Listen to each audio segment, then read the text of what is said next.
What is above is similar to what is below. What is below is similar to what is above. Every unity is a cosmos. The laws which govern the megalocosmos also govern the macrocosmos, the deuterocosmos, the mesocosmos, the tritocosmos, and others, down to the microcosmos. Having studied one cosmos, you will know all the others. The nearest cosmos for all to study is the tritocosmos, man. And for each of us, the nearest subject of study is oneself. Knowing oneself completely, one will know all, even God, since man is created in his likeness.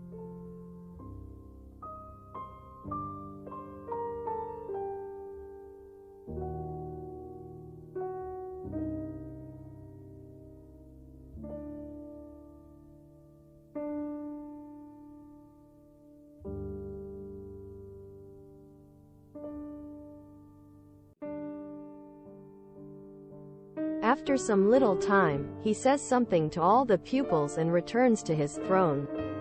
Immediately, the pupils leave their work and place themselves in rows. And at a sign from the magician, they go through various movements, resembling dances.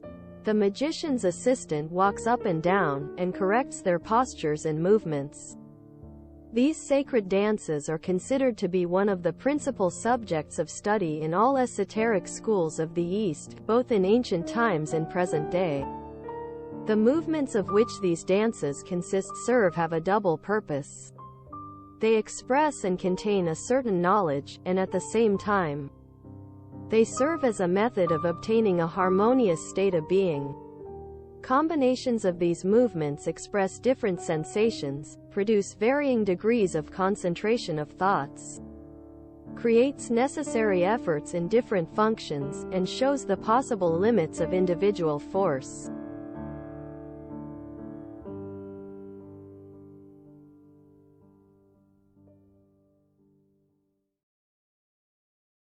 January 19, 2023.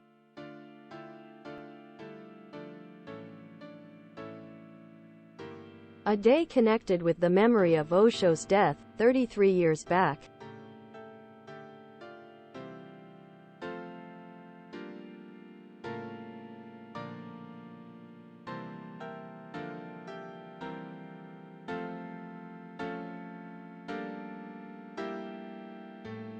In Georgia, it's the day for remembering the baptizing of Jesus by John.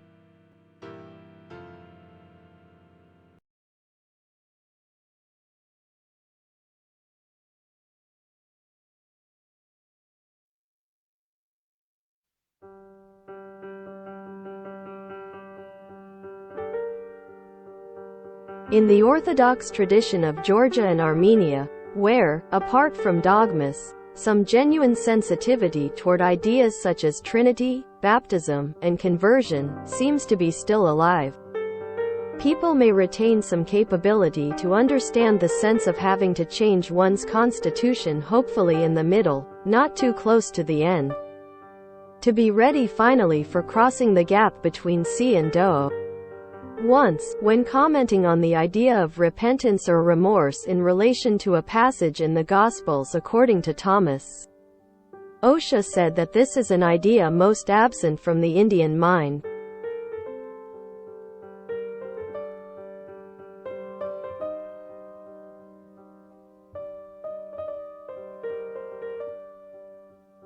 Here is Gurdjieff's question about the position of the second interval in the octave.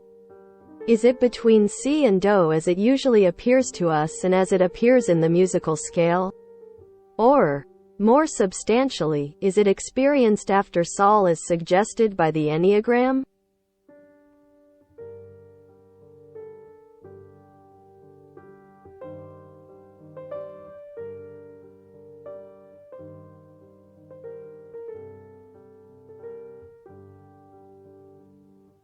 This question concerns us because the pattern repeats itself in history.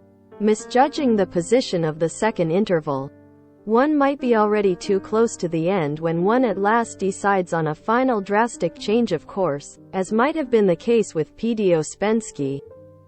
leading to a case of Gornik mentioned by Gurdjieff in the Meetings with Remarkable Men.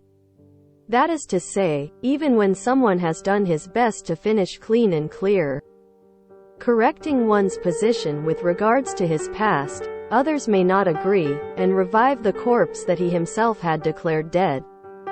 The history around the glorious beginning and subsequent fall of Salzmann and her society after its merger with an anti-Gurdjieff faction of the Ouspensky Nickel Group is told by Japes Moore in his memoir gives the impression of a story of Gornik, the continuation of the living eclipsed by shadowy influence from the dead past, having some smell of the East, particularly India.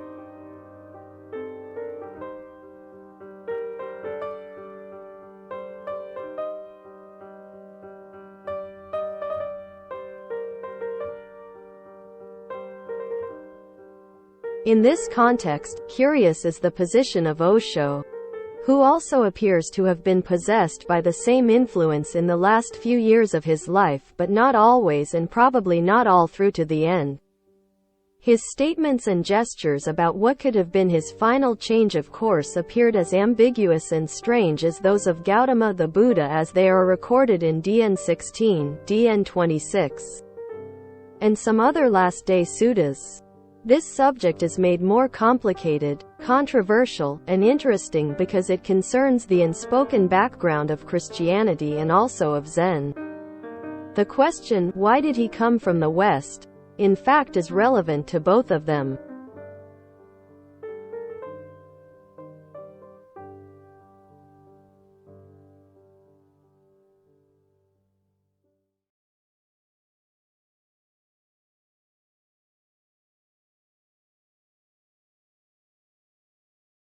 Haguna! Haguna!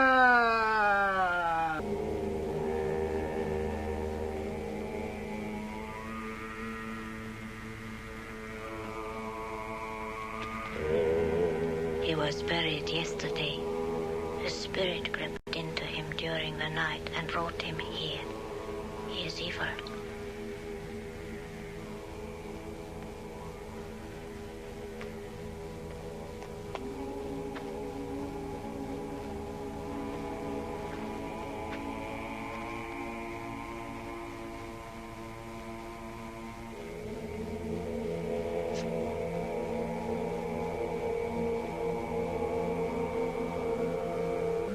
He can't do any more harm.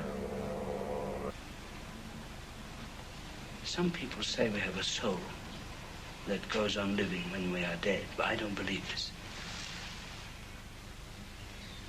And yet, I'm certain, beyond all doubt, that through certain experiences, we can develop a very fine substance in ourselves. When we die, this substance does not die at the same time, but much later.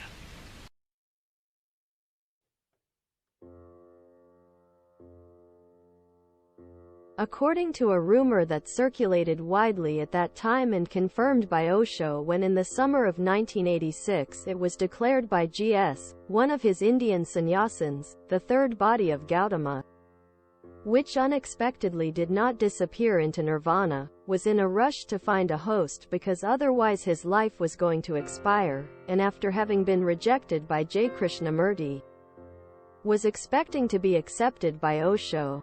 In the end of 1988, Osho declared that the third body of Gautama entered into his body as a guest, and it looked like a real case of possession.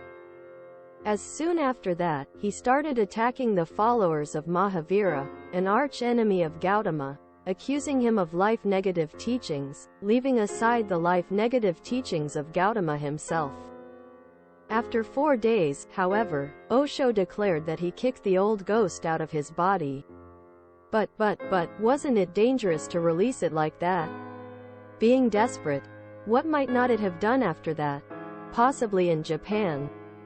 Until it probably ended its life by sanction as depicted in the film.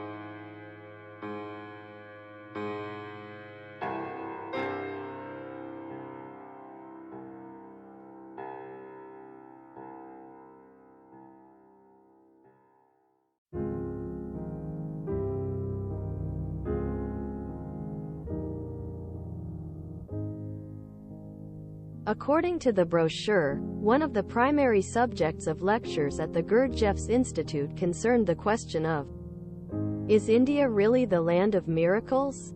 A question that seems to challenge the claim of the Theosophists and also of P.D. Ouspensky.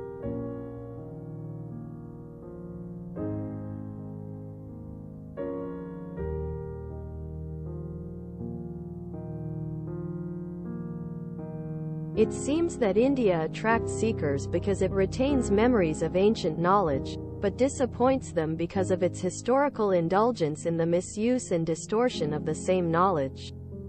While this lamentable trend is often connected with the legend of 4 yugas, it is also related to a story about the sacred wheel, its dislocation from its original place, and its turning into the wheels of chariots of Aryan world conquerors, Chakravati. This legend is relevant to us because of the possibility of the sacred wheel originally having been the Enneagram. Because of corresponding stories in the Beelzebub's tales, and because of its connection with Osho, or his earlier presentation of himself as Rajneesh, a lord of the full moon, complete with throne and corresponding outfit.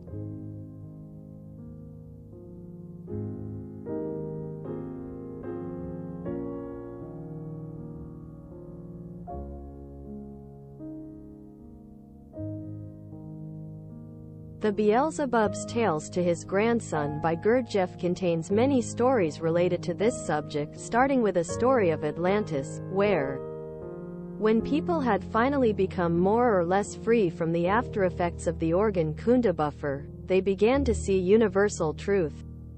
At that time, people knew how, through the combination of what might be called sacred dances and meditation, they might tame the moon by supplying it with sacred emanations it required from humanity, thereby preventing it from using disastrous means to obtain its substitute, while developing something in their beings that would ultimately be for their own benefits. This sounds like the origin of full moon rituals mentioned by Gautama, remembered by Osho, and ceremonially continued up to today in countries like India and Japan, but with poor understanding of its significance, taking it as a ceremony for worshipping or appreciating the moon.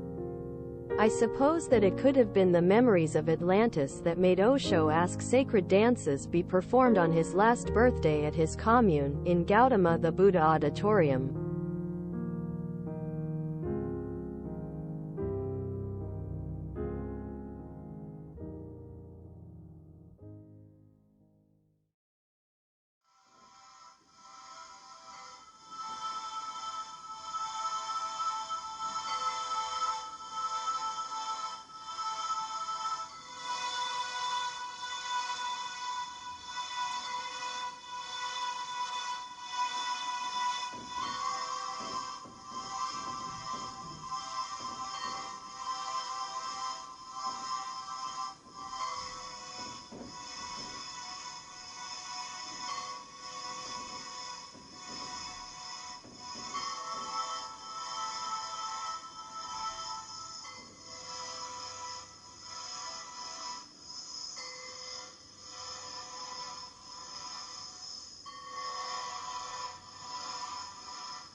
The picture shows the image of Jambudvipa told by Gautama in DN 26.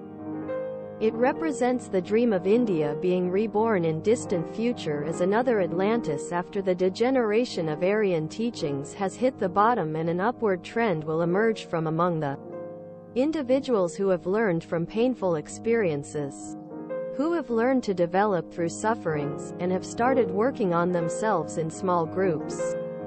In the beginning and end of the sutta, Gautama repeats, "Monks, be islands unto yourselves. Be a refuge unto yourselves with no other refuge." You may rightly ask, where went his teaching about no self, anatta? Remembering that, once, he had violently reacted to Sachaka, an independent teacher in Vaisali, who, like King Milinda of a later period, found such teaching harmful, and asked, "Isn't it that something is meant to develop in us like something develops in a plant?" Then, Gautama scornfully treated the idea with the attitude of, "As you like, but if you think like that, then you will suffer." MN 35. So, what Gautama was selling to people, and what he was selling to rulers in those earlier days when he had been safely protected by them in exchange for what? In his old age, the situation was no longer the same.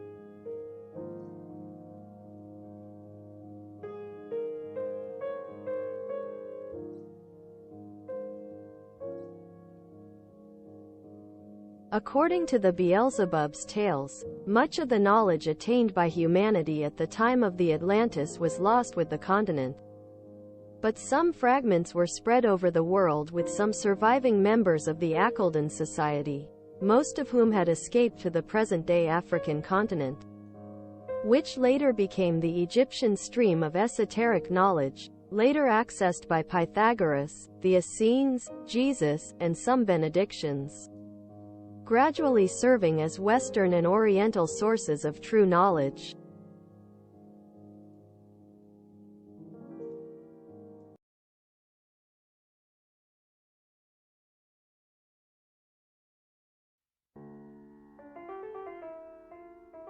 In the East, as the story goes, a member of the same Akaldan society, who was on expedition in the Central Asia when the Atlantis sank, became a founder of a lineage of kings that later created a great civilization around Gobi, which was then a large lake.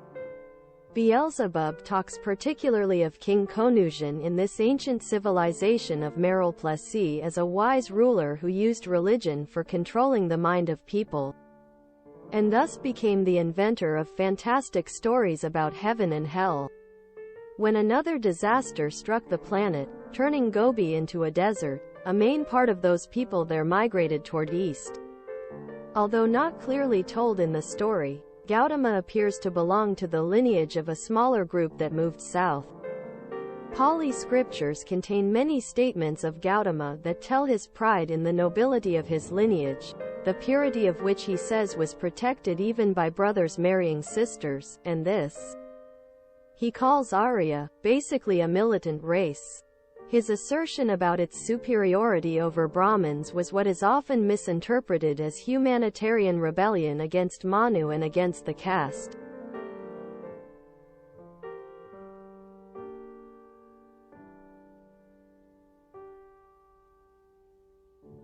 Beelzebub says that, among those who migrated toward east, in the direction of China, there were a twin brother, Chun Kil Tes and Chun Tropel, remote descendants of King Konuzhin. According to the story, the twin brothers successfully restored knowledge about cosmic laws. In fact, in China, one may find traces of knowledge about the Law of Seven and the two intervals, with a history of attempts to put them to use, although many of such attempts were ill-intended. And an access even to fragments of such knowledge is difficult for Westerners who are not sufficiently acquainted with the symbolism of Chinese characters.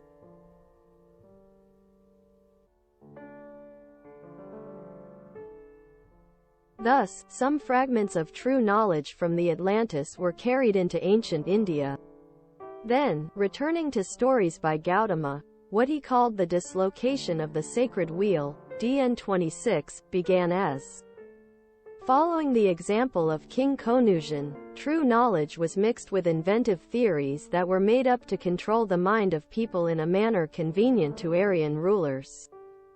The chariot in the picture with fresh slicing swastika is the invention of King Ajatasattu of Magadha, a power-possessed ruler who killed his father by confinement without food. Gautama succeeded in selling his religion to the king, who asked to be initiated. In the end, however, Gautama nearly became a collaborator or at least an unconscious helper-informer of the king in his plan to destroy the commune state of Vaisali, which seems to have retained memories of the Atlantis in their style of communal living, from which the word Sangha comes. Although the king did not dare to attack Vaisali while Gautama was alive, Gautama did as much as blessing his generals who were preparing for the attack. Obviously from the sin of this, Gautama, after heartfully being treated by his followers in Vaisali, went into pain, suffered cruelly, and after having a good talk with Mala, his friend the devil, in the sanctuary of Vaisali, he did something to himself so that his life would not last for more than a few months. This is a story well recorded but ignored or not quite accepted by the followers. DN 16.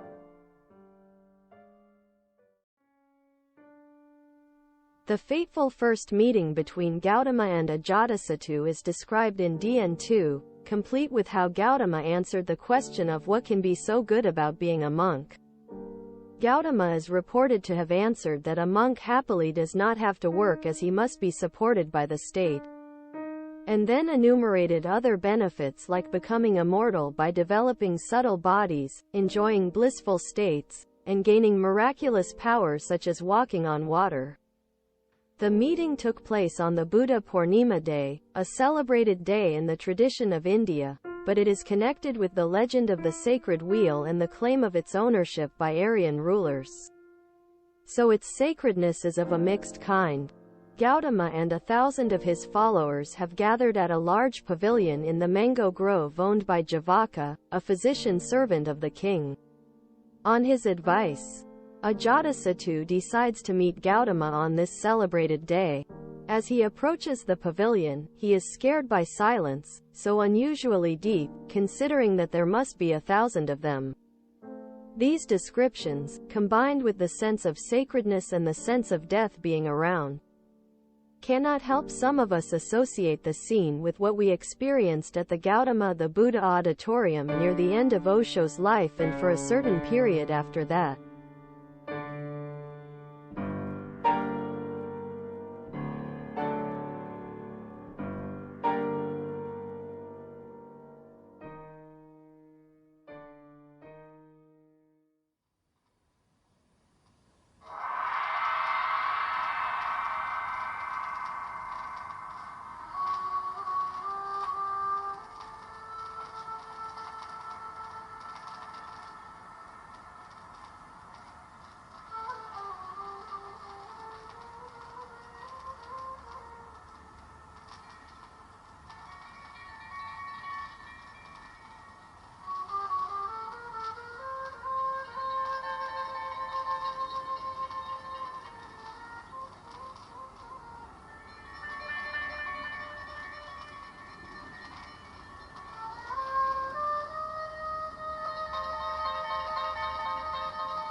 You can deceive, you can become a con man, but deep down you will know what you are doing. that once a man becomes enlightened, he cannot become unenlightened. That is impossible. That has never happened in the whole history.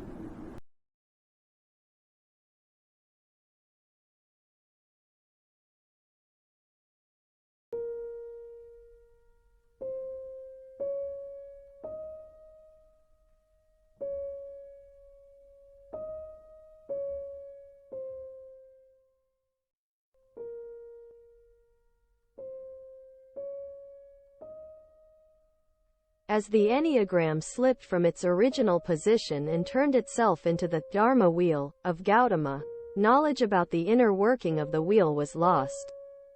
The wheel no more gave information about the combined working of the Law of Three and the Law of Seven, although some traces of the lost knowledge were left.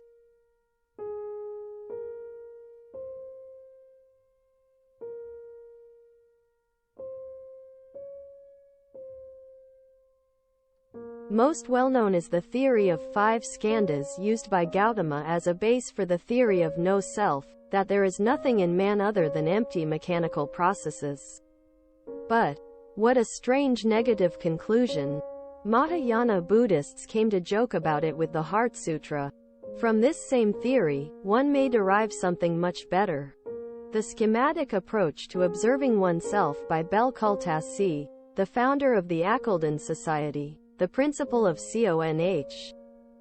The law of associations studied by Gurdjieff, or more recently by computer scientists looking for an approach to the proper associating of data of different origins in the making of composite datasets. Of practical use.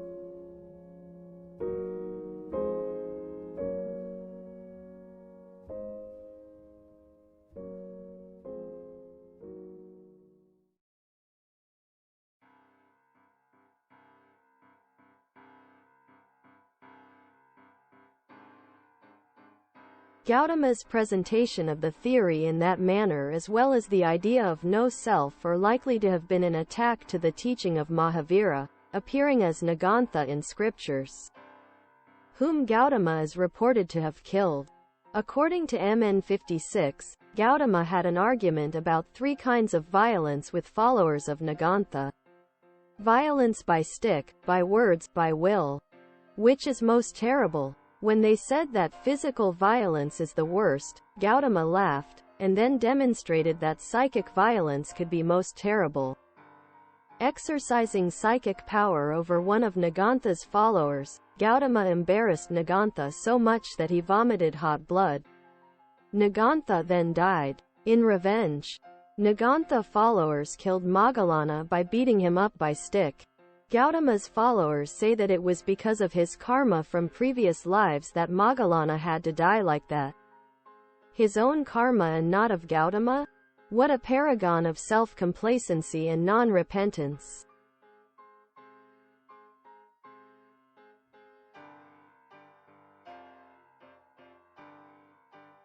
Pali scriptures have more episodes of death and violence that happened around Gautama, like the mass suicide of monks in Vaisali triggered by Gautama's discourse, SNV 54.9. Violent accusing of monks possibly to death, and 7. IV 72. Unreasonable blaming of low-caste disciples as holders of wicked view, MN 22. MN 38, and control by fear. Story of Kokalika, SNVI.6.7-10.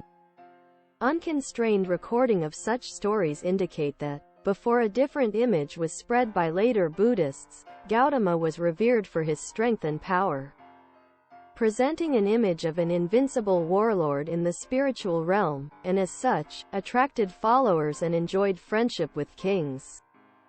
The so-called Dharma wheel seems to have been already a chariot wheel. It must be returned to its original form through the restoring of lost knowledge.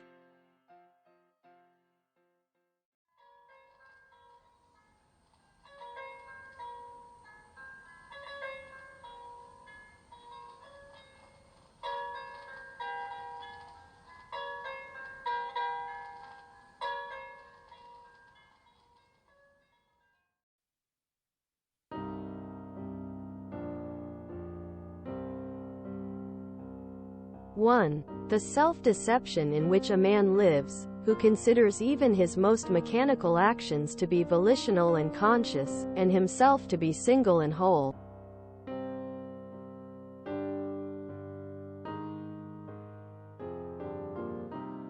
2. Man, in the normal state natural to him, is taken as a duality. He consists entirely of dualities or pairs of opposites. Any man who observes himself, however little, can see this duality in himself.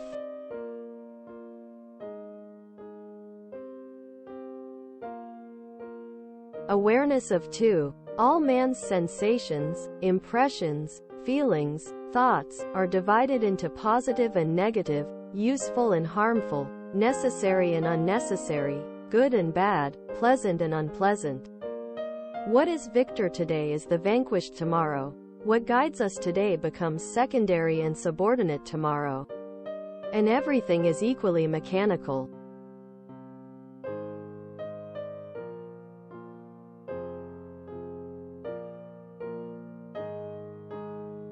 3. But to the whole of this process going on within us apart from our will, to all these, it wishes, we may oppose our, I wish, bind together yes and no, provoke a dispute between two opposites, a struggle of two principles, and neutralize them by the tertiary.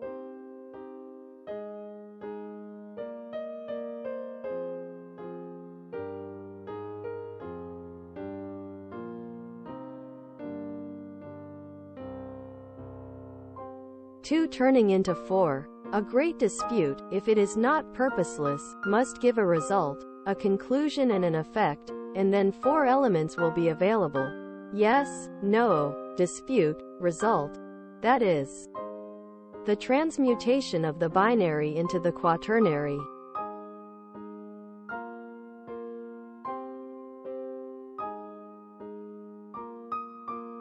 In this process of two turning into four, awareness about the structure of prevailing dynamism crosses awareness about its origin in the past and its development in the future. Awareness becomes multidimensional as it begins to see patterns in time as well as patterns in space, and learns to understand their relations.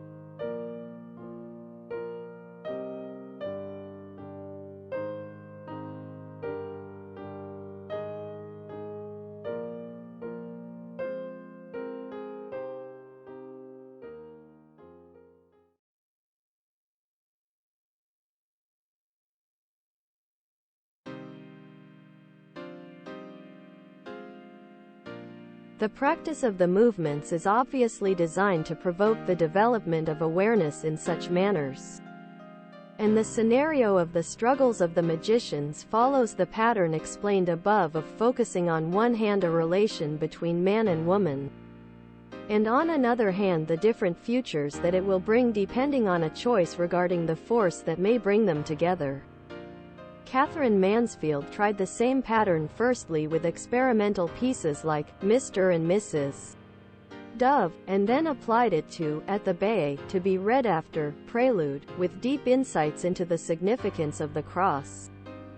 No wonder that she was attracted to and got the sense of the movements immediately after she saw them.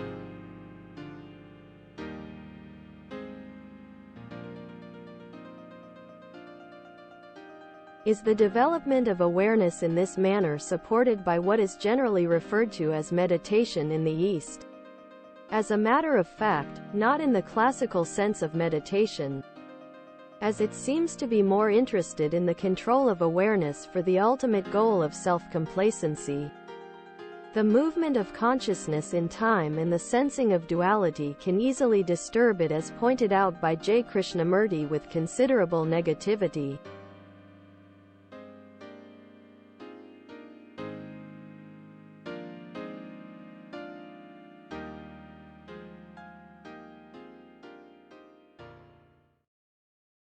I say, don't compare yourself with anybody. Why do you compare? To find out who's better. To find out who's better. To find out if you're better. That is, you compare yourself with her. She is much more intelligent, more bright, more clever, and so in comparing yourself with her, you become dull. But if you don't compare, you're dull. Just listen carefully. Just listen carefully. Fear, in every form, is thought in action with regard to the past, through the present and to the future. So, thought, fear, is the movement of time.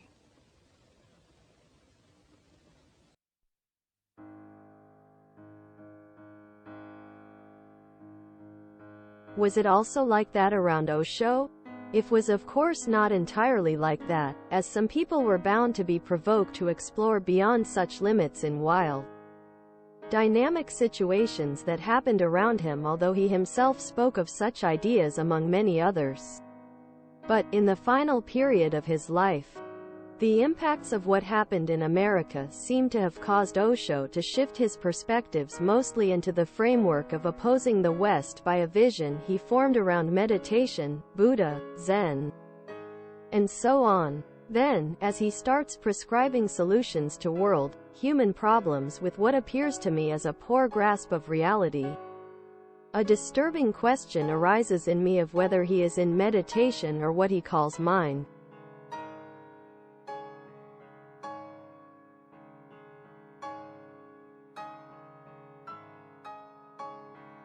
When I listened to his discourses in chronological order, I had difficulty following him after 1986, but not always, and with the notable exception of his discourses on Nietzsche's Zarathustra. But if you ask this question, you should ask what had been happening around Jean de Salzmann then in preceding years, who came quickly under the influence of Eastern ideas, particularly of J. Krishnamurti. I see a shadow of P.D. Ouspensky, a former believer in Manu, in this process of conversion. One is invited to see the irony of then as they were dropping the practice of the movements. We picked it up by the suggestion of Osho.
I grew up with a strong tie to my father, who had exceptional knowledge in many areas of science, English language, classical thought and literature of Japan and China, history, and so on.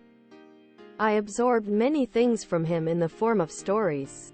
He had 2 close encounters with death before my birth, first by bullet during the war, and second by tuberculosis. He told me often of the need to be prepared for death. In his old age, he had a near-fatal heart attack, and after coming out of it, told me of the experience of having seen several beautiful Buddhas appearing before him and inviting him to come with them. I told them no, he said, since I am not one of their followers. Was I a fool to miss a chance like that? I and a Taimoda were with him when he departed a few years later.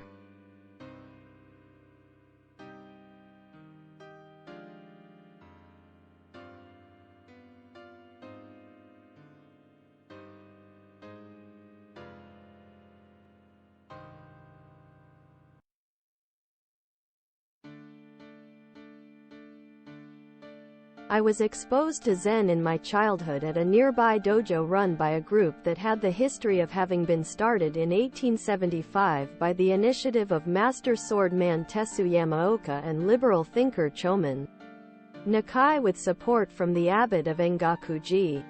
The training consisted of floor washing, short sitting, and sword practice. Absolutely no preaching. I developed liking for such practice, which I attended for a year before our family had to move. From early in my childhood, I had memories and associations connected with the West and particular sensitivity for Christianity. There was no apparent source of corresponding influence in my childhood, but impressions from the West grew more in me with the reading of books until I began to feel I must go to the West no matter what.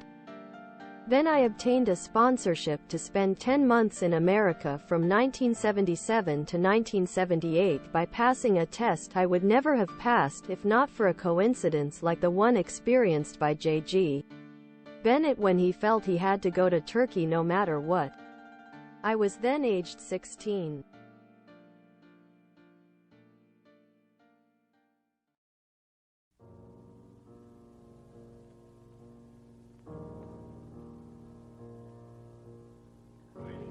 If a man does not keep pace with his companions, perhaps it is because he hears a different drummer. Let him step to the music which he hears, however measured or far away. H.D. Thoreau.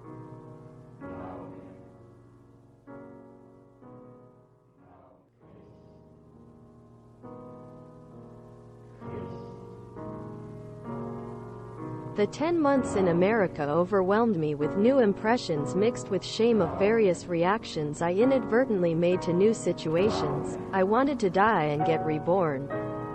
At the end of my stay in Grand Forks, North Dakota, the above words of Thoreau were presented to me by someone the memory of whom is dear to my heart. I then traveled eastward to Japan, taking 3 months. On that way, I met a large number of Westerners similarly traveling away to India. Could it be that they were hearing the same distant drum? But it was not exactly an interest in the East. Knowingly or unknowingly, I think I was tracing the path of someone who went the same way 2,000 years ago. This man may have brought back from there the last teaching of Gautama, which his followers could not manage to transmit because it was so opposed to his past. Many of those pilgrims from the West reached what was then called the Rajneesh Ashram in Pune, India.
What was happening in this first period in Pune seems to have had some likeness with what had happened earlier around Gurdjieff. My first contact with sannyasins took place in 1979 as I traveled to India in summer. Meeting these people and seeing that they evidently had different air around themselves changed my opinion I had formed about Osho from his discourses, which gave me the impression of fraudulence. But, seeing that he seemed to really know the secrets of energy transformation that can happen in man, I thought he might have a good reason to use even fraudulence to attract people to a huge experiment he was doing with these secrets. My sporadic contacts with sannyasins continued for a short time after that until they moved to America. My interest in Gurdjieff began around 1982, just before I was graduating from university, and developed as I started translating the Beelzebub's tales as I began to work in automobile industry. I began to look for contact with a relevant group, which, in 1989, resulted in meeting KM, who, as mentioned in part 1 of this series of videos, suggested paying a visit to Osho, who again was settled in the commune in Pune, but no more talking.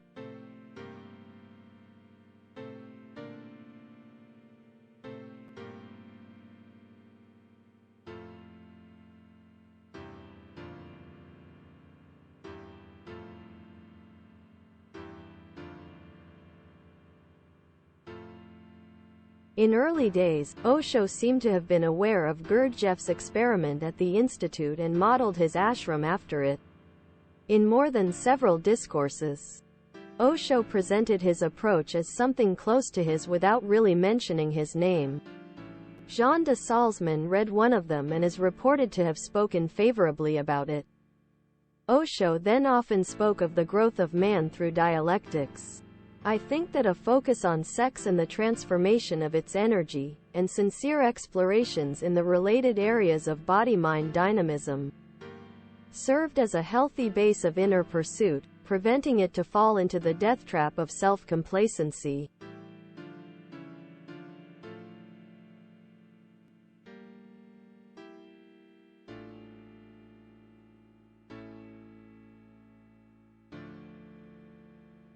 When I visited the commune in 1989, the same motor seemed to continue working, but I felt quite a difference in the climate, with more emphasis on softer or meditative approaches. According to their expression, as Osho had kept on talking about Buddha and Zen until he finally stopped. It seems to me that the event in America had changed the dynamism. Was it not a terrible gap after Saul, an equivalent of which Gurdjieff also experienced? Probably, from that point, true to the theory, the path divided between a man with self and a man without self, or a man of enlightenment.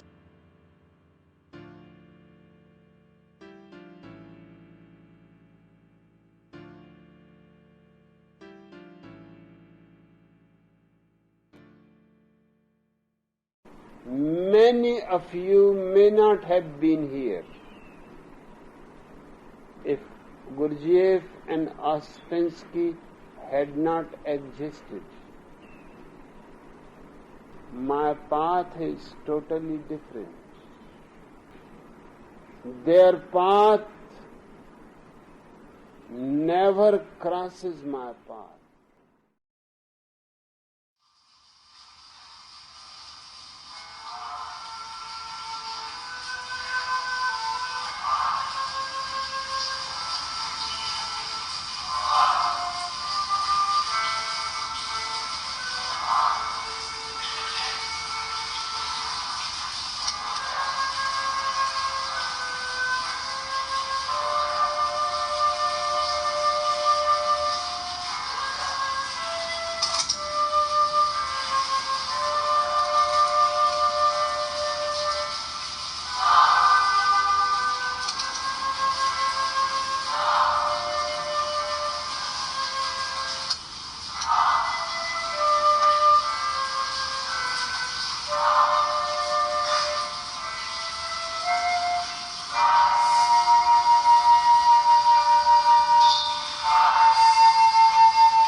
to study the brain because I have a brother who has been diagnosed with a brain disorder, schizophrenia. Morning of December 10, 1996, I woke up to discover that I had a brain disorder of my own. A blood vessel exploded in the left half of my brain. And in the course of 4 hours, I watched my brain completely deteriorate in its ability to process all information. And when you look at the brain, it's obvious that the two cerebral cortices are completely separate from one another. For those of you who understand computers, our right hemisphere functions like a parallel processor, while our left hemisphere functions like a serial processor. The two hemispheres do communicate with one another through the corpus callosum, which is made up of some 300 million axonal fibers. But other than that, the two hemispheres are completely separate. Our right human hemisphere is all about this present moment. It's all about right here, right now. Our right hemisphere, it thinks in pictures, and it learns kinesthetically through the movement of our bodies. Information in the form of energy streams in simultaneously through all of our sensory systems, and then it explodes into this enormous collage of what this present moment looks like. We are energy beings connected to one another through the consciousness of our right hemispheres as one human family. My left hemisphere, our left hemisphere, is a very different place. Our left hemisphere thinks linearly and methodically. Our left hemisphere is all about the past, and it's all about the future. Our left hemisphere is designed to take that enormous collage of the present moment and start picking out details, and more details about those details. It then categorizes and organizes all that information, associates it with everything in the past we've ever learned, and projects into the future all of our possibilities. And our left hemisphere thinks in language. It's that ongoing brain chatter that connects me and my internal world to my external world. It's that little voice that says to me, I am. I am.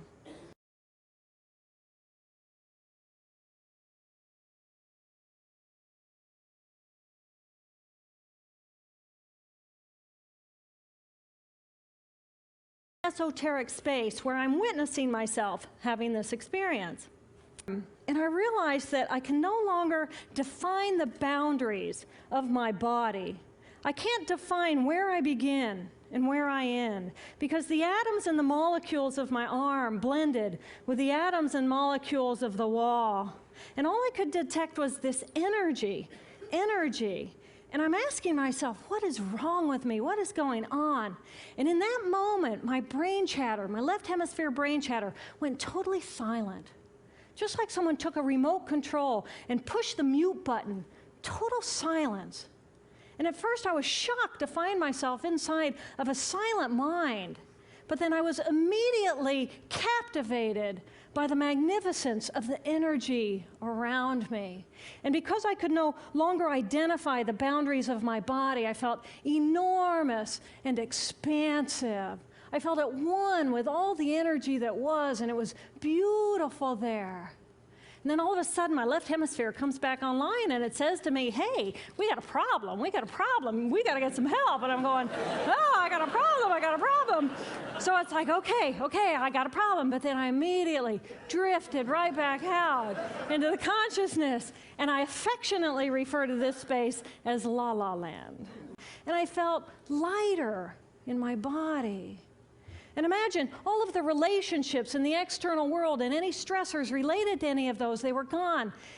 And I felt this sense of peacefulness. Nirvana. I found nirvana. So, who are we? We are right here, right now. I can step into the consciousness of my right hemisphere where we are. I am the life force power of the universe. I am the life force power of the 50 trillion beautiful molecular geniuses that make up my form, at one with all that is.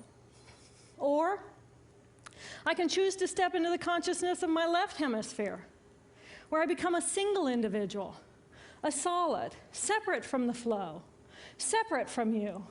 I am Dr. Jill Bolte Taylor, intellectual, neuroanatomist. These are the we inside of me. Which would you choose? Which do you choose? And when?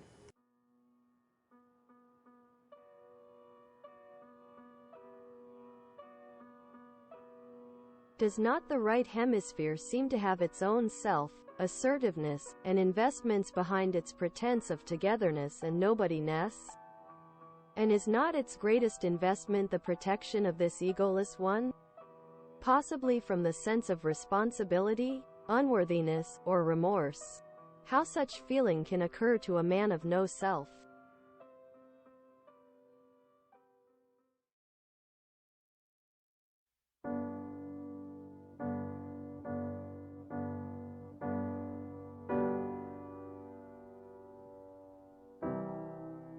And thus, every man, if he is just an ordinary man, that is, one who has never consciously worked on himself, has two worlds, and if he has worked on himself, and has become a so to say candidate for another life, he has even three worlds.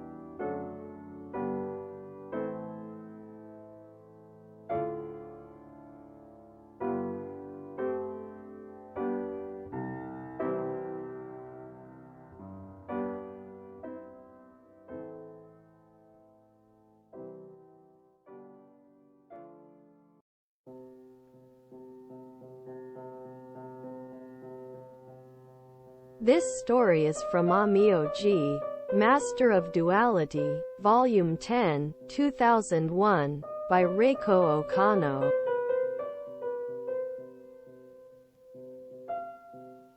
I am one being transformed into two.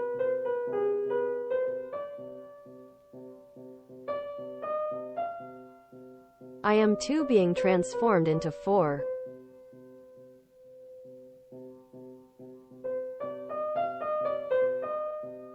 Then a dragon appears.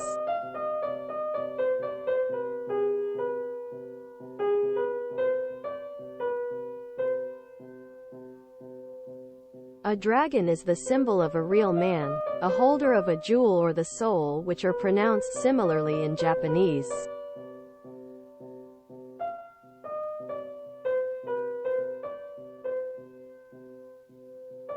In this story, it is said that the two eyes of dragon are of different kinds, one vertical, and one horizontal, through which it sees the world as it glides to heaven.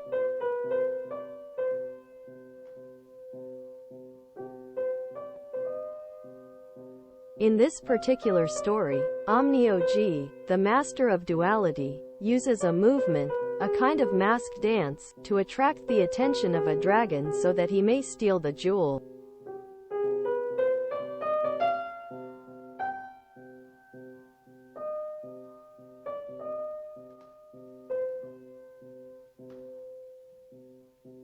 After reading this, I thought that a story like this could be written only by someone who knows. In the credit, I found the name of K.M., the former Gurdjieff Foundation group member who had provoked me to go to India to see Osho.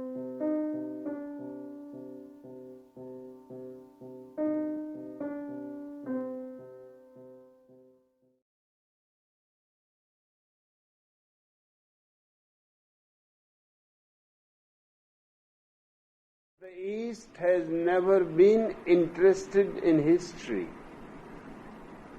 History consists of trivia facts.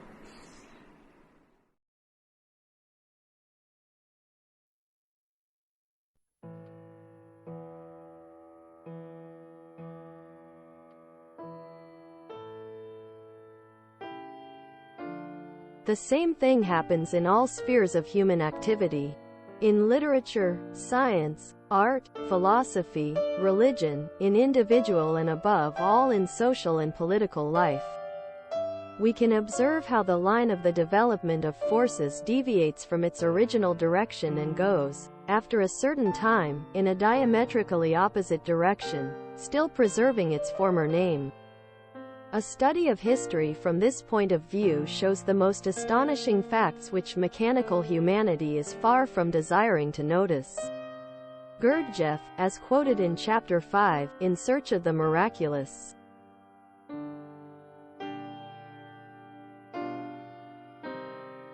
By the crime of pointing out the above in relation to the history of the Salzmann Group in England after the death of Gurdjieff by a 1994 paper titled, Movable Feasts, the Gurdjieff work, James Moore was expelled from the Gurdjieff Society.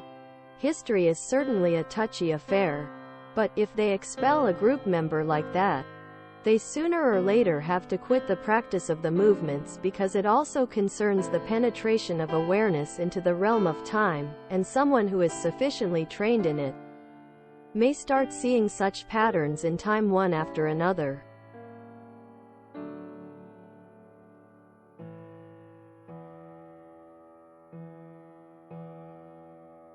P.D. Ouspensky originally had a full awareness of this as evident in a chapter titled, The Devil's Mechanics, in his book, Strange Life of Ivan Osokin, which he wrote in 1905. One should read the original published in 1915, in easy Russian translatable by Google, to fully experience the impact of he knew so much of what would happen in his life ahead. It predicts his meeting with a master as well as the risk of not being able to stay with him because of unconscious repetition of a school story in the childhood. It also tells of his elitism despite his deficiency in intellect, refusal to work as others do, and unsuccessful relationships with girls partly because of that. If you accept that offender and victim often change position, one may say that the expelling of Bennett from the group by him, and of Moore by society, are repetitions of what happened to him at school in his childhood. James Webb in Harmonious Circle provides this view missing in Moore, and supposes that secretism, intellectual elitism, authoritarianism, and other similar aspects of work groups today may come chiefly from Ouspensky.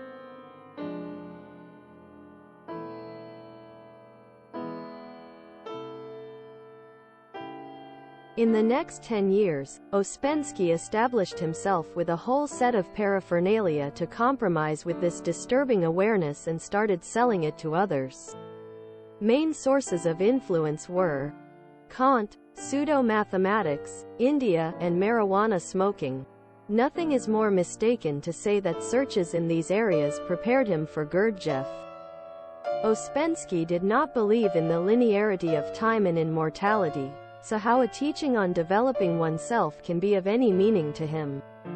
To his students, he denied that the purpose of the work is to develop something deathless in oneself. Instead, he said, the purpose is not to cause embarrassment for oneself by doing something stupid. See Chapter 4.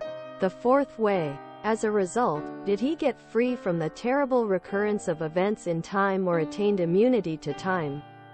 No. It was as he predicted himself earlier in the story of Ivan Osokin, which was of course modeled after himself.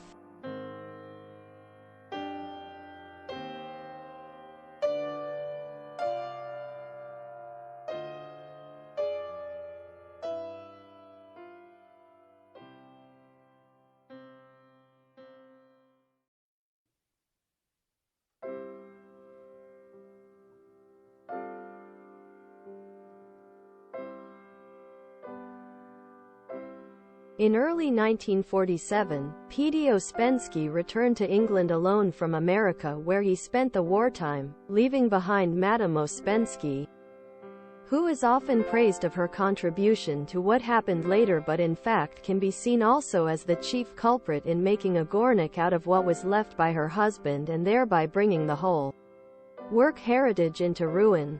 Indeed, I have the suspicion that she might have tricked Gurdjieff into accepting the publication of In Search of the Miraculous in its present form by showing him only some parts of the manuscript. P.D. Ouspensky himself seems to have done his best to liquidate the past in the group. He denied himself being teacher, denied the system, and, on the final group meeting on June 18, is reported to have asked group members of what they really wanted, emphasized the importance of remembering, cancelled his belief in life after death.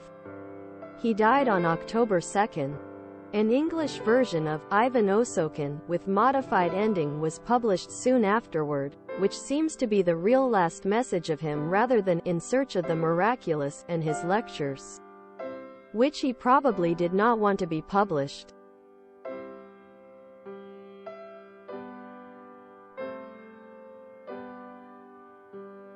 Although P.D. Ouspensky seems to have tried his best to finish clean and clear, others did not accept, so they made a Gornick out of what he has left, using the same name. The system, or the fourth way, which began to affect and finally overtake the more sound lineage of Gurdjieff after what Moore called the 30 Years' War. I have some experience of my own to relate to what Moore tells from spending some time in Japan with J.S., who led group with Moore before the latter was expelled, and with a group in France. Why? In the first place, they did something like reviving what has been announced dead.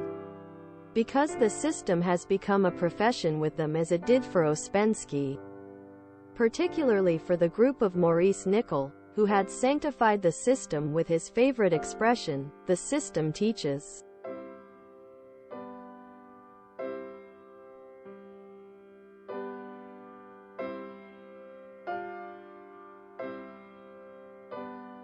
Reading the English version of Ivan Osokin that Ouspensky finally prepared as his last message, one may experience a fresh feeling of relief, happiness mixed with grief.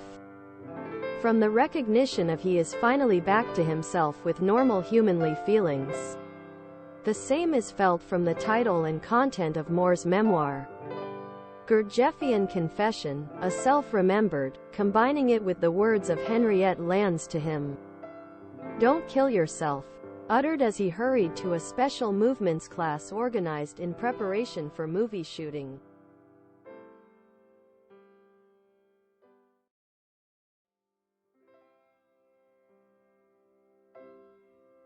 The most repressed is the penetration of awareness into the realm of movement or into the realm of time for both political and psychological reasons.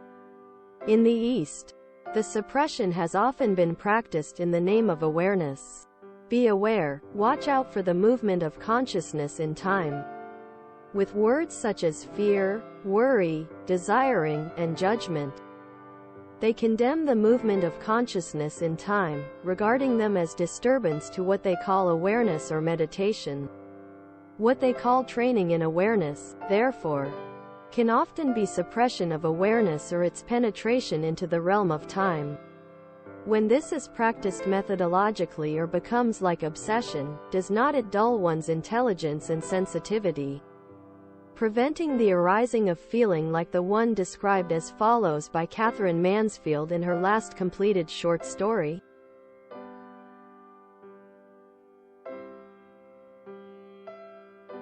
Something which is like longing, and yet it is not longing. Or regret, it is more like regret. And yet regret for what? I have much to be thankful for.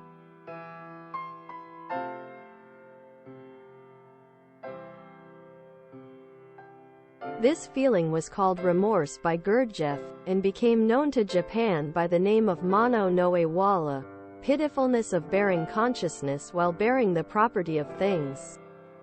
Vaguely in connection of Buddhism, as it finally began to allow the penetration of consciousness into the realm of time as it traveled over China. So why Bodhidharma came from West? Of course, because it became so rotten there. Much of the obscurity of Zen seems to come from inability to speak frankly about things like this.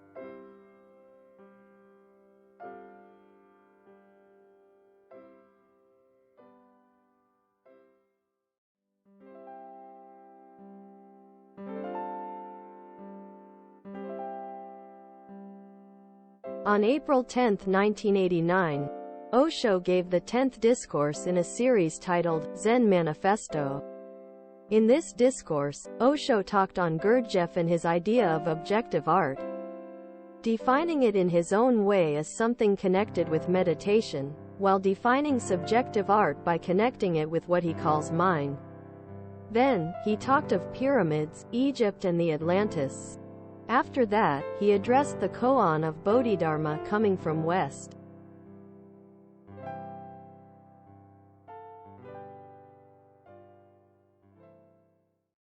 So hey, Suibi's disciple asked Suibi, what is the meaning of Bodhidharmas coming from the West? Suibi said, I will tell you later when nobody is around.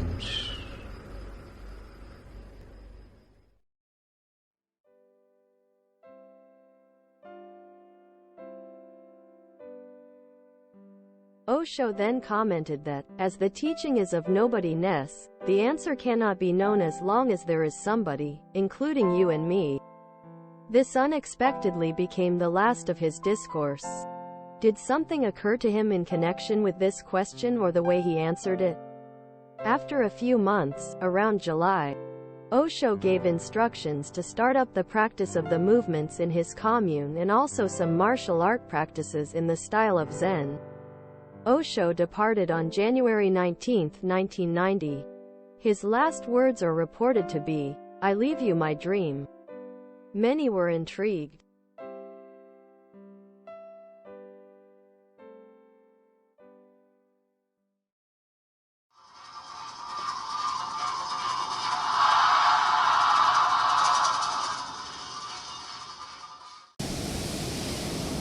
And life itself told me this.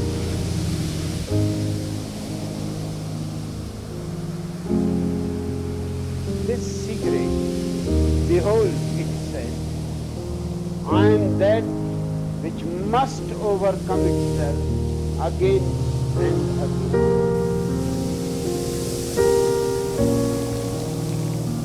Life is the energy, just like the waves of the ocean,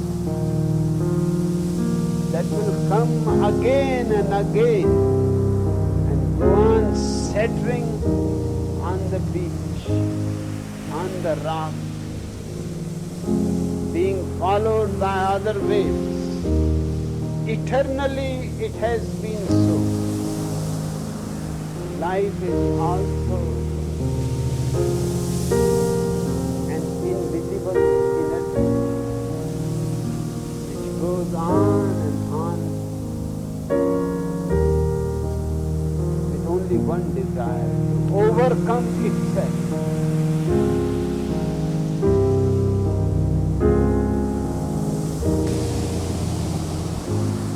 And my will, along what crooked path it has to go. Whatever I create and however much I love it, soon I have to oppose it. And my love, thus I will transcend it. Thus will my will have it.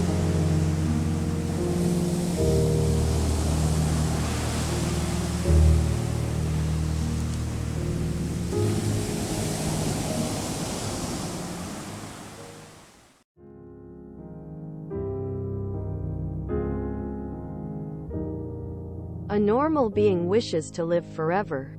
A normal man is one who not only has actualized his inherited potentialities, but has freed himself from his subjectivity. We are made in the image of God, and God's attribute is immortality.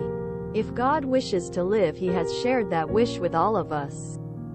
He also provided the means by which that wish to live may exist forever. This wish to live constitutes a being. Once being alive, there is no choice, we must live forever.